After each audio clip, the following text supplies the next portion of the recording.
Hello everyone. सो आज हम DAV school class 6 के चैप्टर 1 एसएसटी सब्जेक्ट का फर्स्ट पार्ट कंप्लीट करेंगे। Chapter 1 the planets, earth and the solar system. इसमें planets और सोलर सिस्टम्स के बारे में पढ़ना है और हम इस चैप्टर में आपको Galaxy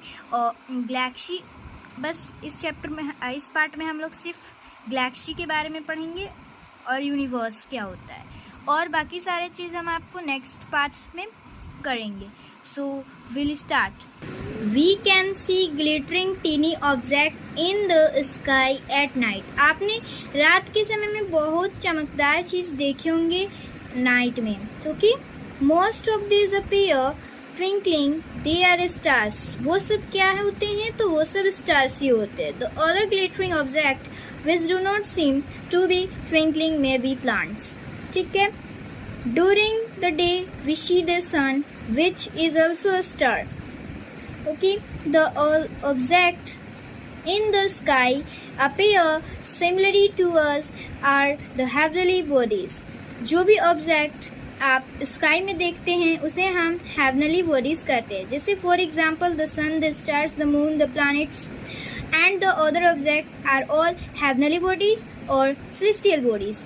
You would be surprised to know that even our earth on which we live is a celestial bodies. केवल अर्थ ही पर आप लोग रहते हैं, हम लोग अर्थ पर ही सिर्फ लिव करते हैं और वो भी एक celestial bodies है।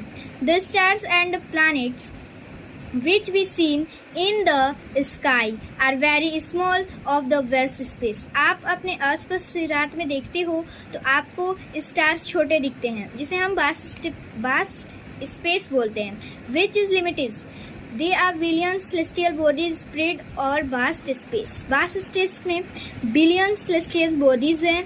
दे are very far away from, वो एक दूसरे से बड़े हैं। We can not see all of them. The vast step limited including all bodies is called universe. जो भी वास्ट स्टेप आप लोग रात के समय में आप स्टार्स तो नहीं देख पाते होगी, परंतु वास्ट स्टेप जो सेलेस्टियल बॉडीज होते हैं उसे हम यूनिवर्स कहते हैं। जितने भी सेलेस्टियल बॉडीज में आते हैं जैसे कि सन, मून, स्टार्स और the sun, moon, stars, the planets, वो सब हमारे यूनिवर्स में आते हैं। ठीक है, अब हम नेक्स्ट पढ़ने वाले हैं galaxy. So start now galaxies through there are billion of celestial bodies spread in the universe. आप किस सेलेस्टियल बॉडीज में बिलियंस सेलेस्टियल बॉडीज हैं जो वास्ट यूनिवर्स कहते हैं।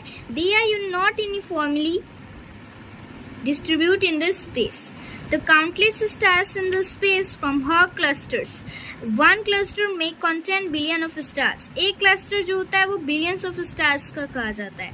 All the stars in a cluster are held together by material gravitational force. Stars clusters together अगर मिलते हैं तो हम वो ग्रेविटेशनल फोर्स बन जाता है। Such a huge cluster of billions of stars long with the giant collection of gas and dust is called galaxy. ठीक है, एक बिलियंस ऑफ स्टार्स के क्लस्टर को हम एलोंग करेंगे और जो उसमें से गैंट, गैस और डस्ट निकलेगी उसे हम गैलेक्सी कहते हैं। Our earth along with the other planets, आपका जो अर्थ है और अदर प्लैनेट्स है उसे हम सोलर सिस्टम कहते हैं। The solar system is located in outward sphere Orion arm of Milky Way. और ओरियन आर्म जो होता है वो मिल्की वे में होता है। गैलेक्सी आकाश गंगा, गैलेक्सी को आप हिंदी में आकाश गंगा बोलते हैं। Most likely there are billions of the other solar system. उसमें जो गैलेक्सी में billions of the solar system है। ठीक है, our galaxy and billions galaxies in universe. Universe में ढेर सारी गैलेक्सीज है, जैसे बिलियंस